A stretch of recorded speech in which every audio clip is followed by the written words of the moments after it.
Whether the minority leader thinks that I'm not entitled to rule is another matter.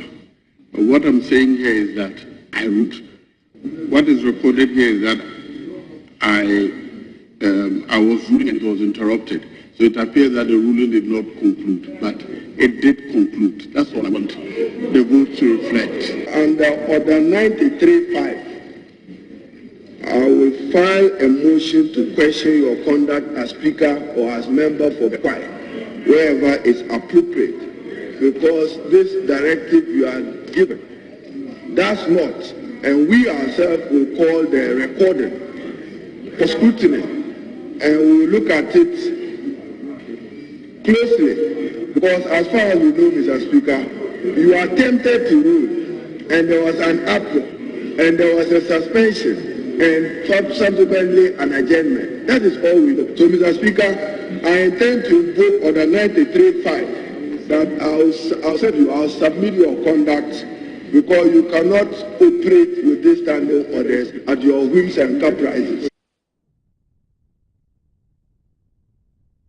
The Minister for Health, Mr. Kweku Agyeman-Menu, is proposing a no vaccination, no entry to public places, especially to the ministries from next year. The minister is also worried the nation's stock of vaccines could expire the longer Ghanaians wait to take the jab. He said about 9 million more vaccines are expected in the country in December, which was early on declared as vaccination month. He made the proposal while inaugurating the board of directors of 4 agencies under the Ministry of Health. If you are not vaccinated, you cannot enter the Ministry of Health. We now have vaccines, lots, and over the next 1 week we are going to receive close to about 8 million vaccines. We have vaccinators across the country. We are using our traditional immunization program, vaccinators, plus added trained other personnel.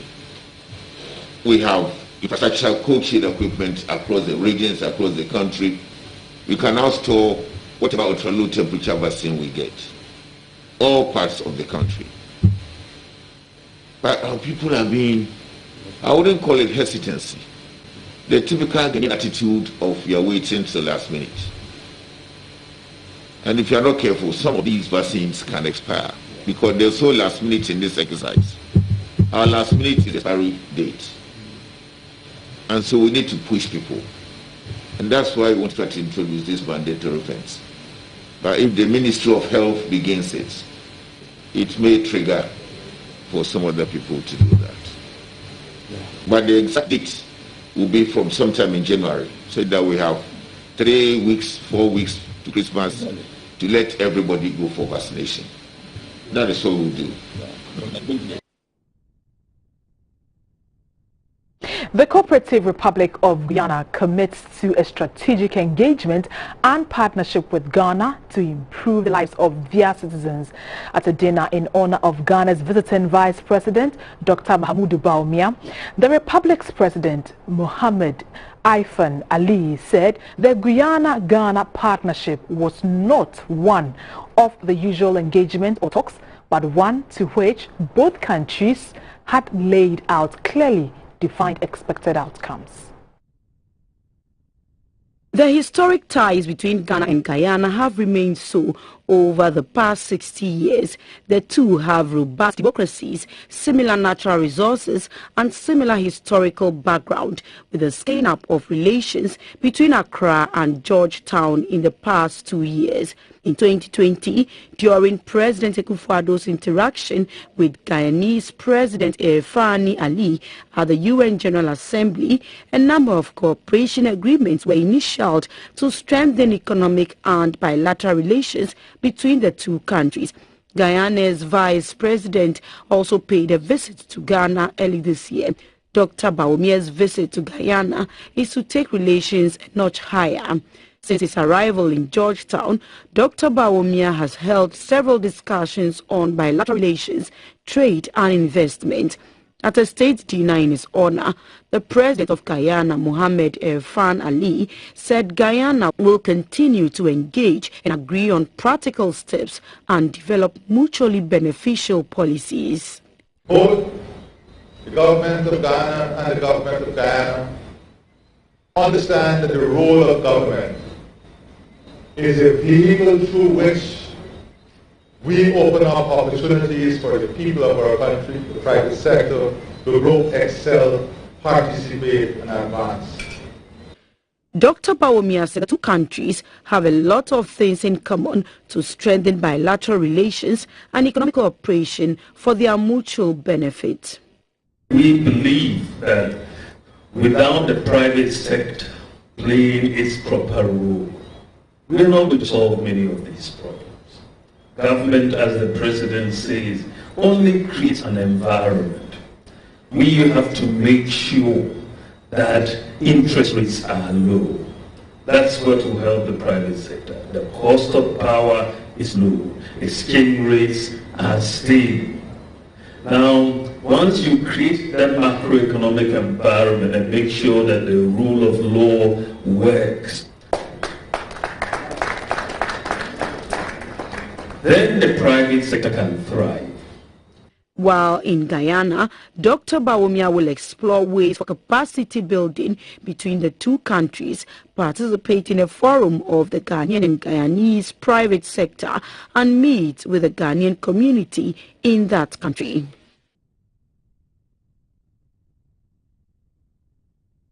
Sierra Leone's Vice President, Dr. Mohamed Julde Jallow, is leading a team of energy experts to draw lessons from Ghana's implementation of the Power Pact program and the Millennium Challenge Corporation. Sierra Leone is to enter a similar agreement with the MCC to provide reliable electricity and build a robust energy sector for businesses to thrive.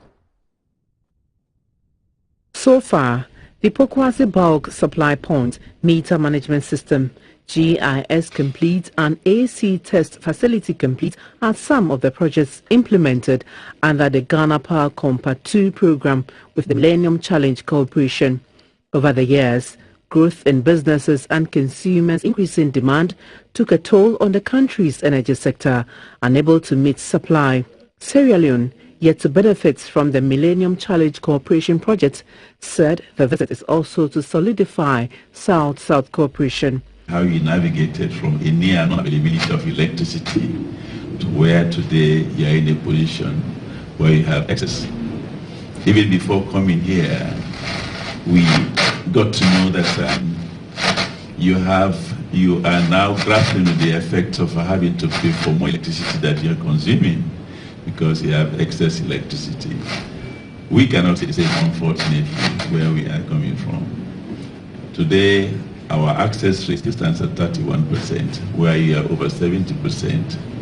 The 2016 to June 2022 extension deal had ECG's financial and operational turnaround projects, regulatory strengthening and capacity building projects, access projects and energy efficiency, as well as demand-side management projects.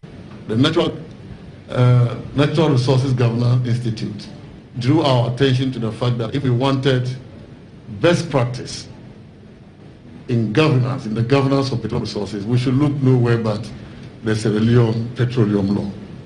And so we studied it seriously.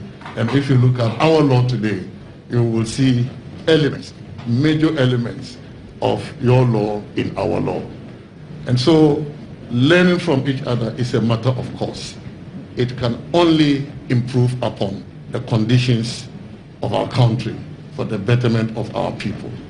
Sierra Leone's Vice President is looking forward to her own energy sector's transformation through initializing the agreement. As a country where we have the opportunity to have a lot of mining companies, when we came in 2018, our electricity access to energy was 16%. We now moved that to 31% since we came in, but essentially on off-grid solar solutions. So today, there's a host of investment in the energy sector. Side by side with that multiple investment in the energy sector is also the compact, the power compact that is coming with additional resources to help us build the infrastructure that is needed to generate, distribute, and then sell power.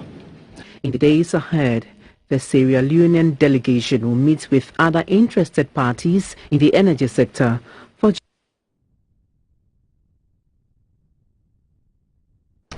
You're watching News Hour live on TTV and GBC News, Business, Energy, Health and Entertainment.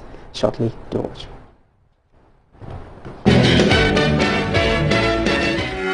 From 1921 to 2021, the journey to our centenary has been amazingly worthy. Azar Group is 100 years and continues to achieve greatness. Main brands which were in the company are Azatex, which is an emulsion paint, texture paints, which we were the first people to produce in Ghana, and Azar Gloss, which is oil paint. We were the first people to produce the carpenter's look. Now we have new products like silicone paint. Join Azar Group celebrate 100 years and to create another brilliant 100 years together. Please, I've not killed anyone. I just do galamsey. Your Honor, since the accused has been in the dock for a while, please permit me to serve him some water to drink.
Brought to you by MTN and Whirlpool. My name is Morris Bulletin. Now, the Chief Executive of Cocoa Board, Mr. Joseph Boahin Edu, says Ghana and Cote d'Ivoire must balance the market by increasing local consumption, processing to add value and leveraging on the health benefits of the commodity. He believes that collaboration with the two countries will achieve decisions taken by Côte d'Ivoire-Ghana Cocoa Initiative to ensure the mutual interest of cocoa farmers. It was an initiative born out of the cooperation between Ghana and La Côte d'Ivoire to better the livelihood of cocoa farmers. In August 2021, the governments of the two countries signed the headquarters agreement for the Côte d'Ivoire-Ghana Cocoa Initiative Secretariat in Ghana. It is to provide the needed coordinated efforts to ensure compliance with the dictates of the Living Income Differential LID. Both countries settled on the appointment of the first ever executive secretary of the Côte d'Ivoire-Ghana Cocoa Initiative. Ghana has accorded the initiative secretariat and its staff diplomatic privileges to operate effectively. Foreign Affairs and Regional Integration Minister Ms. Shirley Ayoko said as a $100 billion industry, Ghana earns only 6% of the amount. She believes to boost the cocoa sector, processing of the commodity will do the trick. Not just cutting away our raw materials, raw cocoa in the form of beans or paste or powder or whatever out of the country. We want to see more processing. We want to see more of the end product being produced here.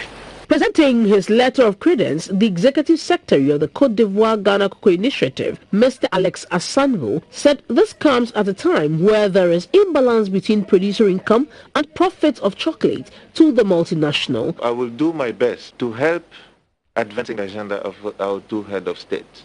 This is very important because we have a lot of discussions at the international level, European Union, United States, and many others. The Cocoa Board boss, Mr. Joseph Boahin-Edu, said both countries must work at balancing the market by adding value through processing. The greater part of the value is found in the processing and consumption.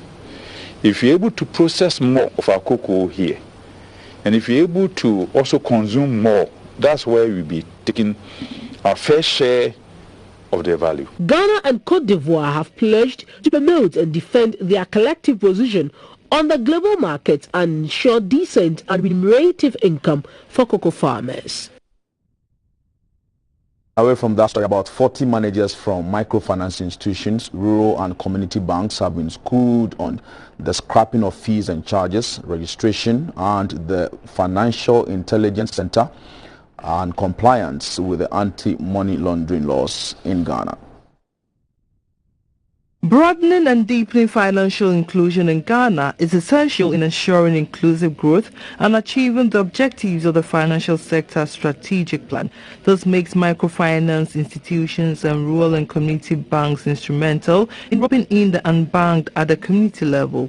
In order to firm up and sustain the regime of engagement of the unbanked, a forum has been held for managers of these institutions to promote financial stability, adhere to anti-money laundering laws, and promote financial inclusion in their institutions. The head of financial stability at the Bank of Ghana, Dr. Joseph France, charged the participants to submit factual returns to the BOG to facilitate the assessment of their work by the central bank. The financial institutions are the conduit upon which every community activity revolves. So yes, we start with the rural and community banks, we start with the financial institutions, the regulated institutions. It's not only Bank of Ghana regulated institutions, but we also sensitize the general public. We go to the churches, we go to the general public, we go to the securities agencies. We've had a number of training for the Ghana Army, the police service, and we are rolling out to, I think, the fire service and the services in general. The deputy manager in charge of financial stability at the Bank of Ghana, Mrs. Mamisa Odro-Frimpong, spoke of the importance of the collateral registry in the operations of RCBs and MFIs. When you take a loan and you default, they report the ones that you have paid as well as the ones that you have defaulted. So by looking at the credit referencing system or the credit history of a prospective borrower, then the lender will decide whether this person is credit worthy or not. So that is one side. And the second side is the collateral registry that helps the lender to dispose of the security that is registered with them in the case of defaults. The Bank of Ghana estimates that approximately 7.3 million of Ghana's adult population is unbanked. These workshops have therefore been designed to ensure that financial institutions contribute their quota to the promotion of financial stability in the country. Also in business, MTN Ghana has presented minivans to 8 distributors across the country. The gesture was to appreciate their contribution to the telco's growth as the company marks its 25th anniversary. MTN Ghana has grown to become the biggest telecommunication company in the country. The telecom giant leads the market in both voice and data services.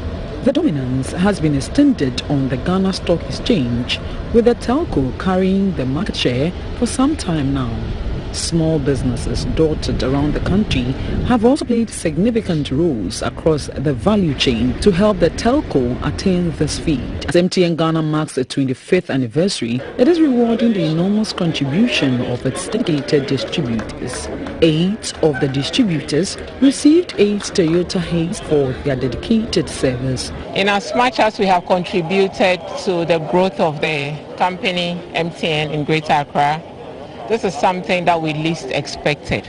So we can only say a very big thank you to them for recognizing us. For us, what we have observed in this gesture from MTN is that really they acknowledge our contribution to their success over the 25 years, and the fact that it is to say that we want to do more. And really, if that is the posturing of MTN, then we are willing to also do more. The Chief Sales and Distribution Officer at MTN Ghana, Mr. Shaibu Haruna, said the company appreciates the efforts of all distributors and its growth. This is more saying thank you for the good work that our distributors have done for MTN over the last 25 years. And also looking ahead, we believe that we have a partnership that will take us to becoming the biggest and valuable platform in Ghana and across Africa.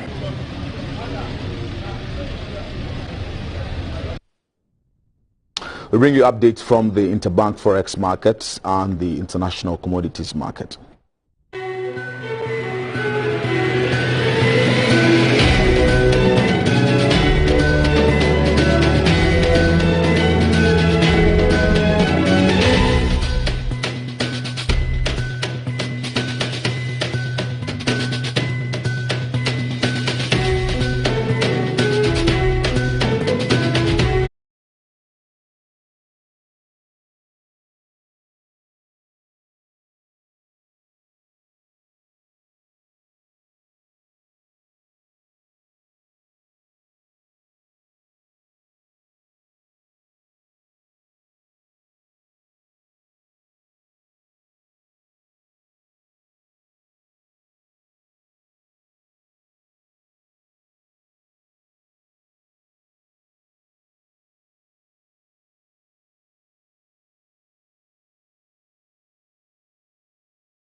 Continue after this break. Stay with us.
Welcome to the Energy segment. I'm Dominic Hoji.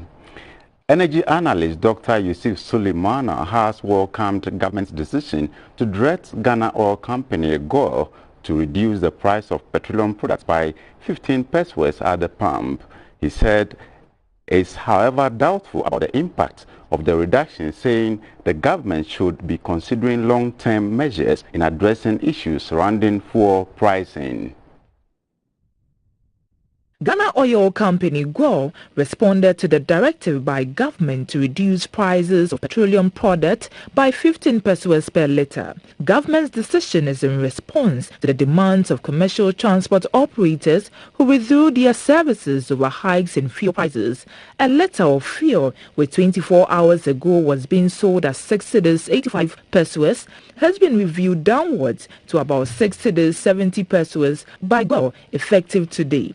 Energy analyst Dr. Yusuf Suleimana said the 15 pesos reduction is better than no reduction. If government want to bring back GOIL, let GOIL to play the role of a market stabilizer, we need to see how it will work out. The amount that GOIL is asked to reduce, I doubt whether it will have that significant impact. But the symbolism, what it symbolizes is a good move. The need to find a lasting solution to the increasing price of fuel at the pump is often advocated. But we need to look at permanent measures, not this kind of very short-term measures. Because now GOIL is also a commercial entity. How much can we pin GOIL down, just to be able to cool down the market? I think taking GOIL in isolation to cool down the market could be very, very difficult. And so that's why I think we have to think out of the box and look at permanent solutions. What are the permanent solutions or the long-term measures? It's probably to look at how I've already been calling, how we can link up our upstream and downstream seamlessly so that each sector can support the other. Transport operators and general petroleum consumers hope that something will be done about the taxes to further bring down the price at the pump.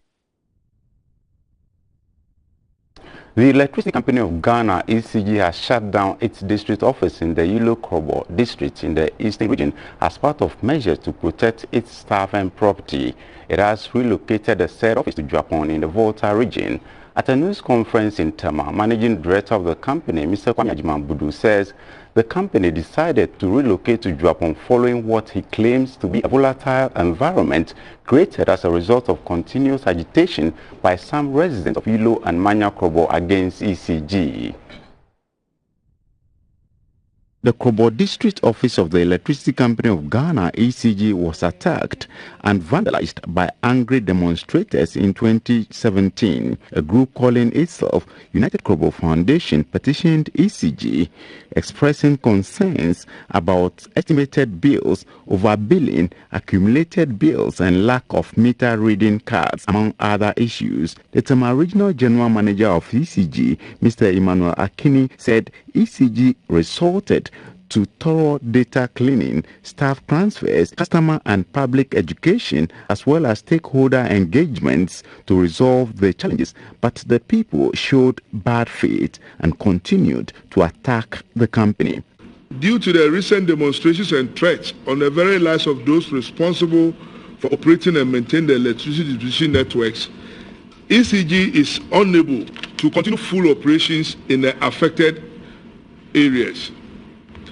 ECG management cannot risk the lives of any of its hardworking staff under such an unsafe environment.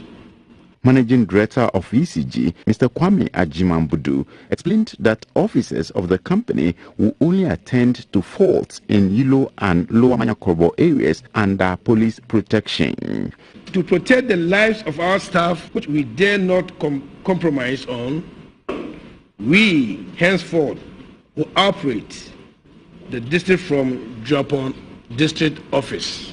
And going forward, any fault intervention or any call to correct any anomaly in the system within the Yellow Krobo and Lower Manya-Krobo communities will be dependent on the availability of police escorts. According to the ECG, as of December 2017, the referenced bill in the Yulo Krobo area stands at 70 million Ghana cedis, and it is important for peace to prevail to ensure that no revenue is lost to both the company and the state. That's it for the energy segment. I'm Dominic Honoji.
Fair Champo. The health news is brought to you by Lufat, Tobinko's premier gift to West Africa against malaria. The health news, government will soon allocate about 1% of the national budget into research of plant medicine. When he inaugurated the board of directors of the Center for Plant Medicine Research, the Minister for Health, Mr. Kweku Agyemang, tasked the center to initiate clinical trials of plant medicines to determine the efficacy. He also encouraged the center to add value to medicinal plants to enable them or to enable the nation to reap the benefits. The inauguration of the Board of Directors of the Center for Plant Medicine Research was preceded by those of the Nurses and Midwifery Council, the Allied Health Professions Council, and the College of Physicians and Surgeons. They were all mandated to avoid litigations with the various staff and improve upon their internally generated fund management. In an interview, the president of the Ghana Registered Nurses and Midwives Association, Mrs. Perpetua Oforiampofo, said the association has instituted measures to ensure that all registered nurses are vaccinated. Otherwise, they would be excluded from the activities of the association. While inaugurating the board of directors of the Center for Plant Medicine Research, the Minister for Health, Mr. Kweku Agyemang, tasked the center to venture more into clinical trials of their products. What I'm expecting of you as a legacy you can bequeath after this board is the clinical trial thing that we need to do. We don't have a bioequivalence center, but that doesn't stop us from doing clinical trials with herbal medication. The boards are being chaired by Professor Yao Edu Jemfi for the College of Physicians and Surgeons, Professor Augustine Chere for the Allied Health Professions Council, Mr. Thomas Boatina, PhD, for the Center for Plant Medicine Research, and Ms. Isabella Nanecha Santi for the Nurses and Midwifery Council.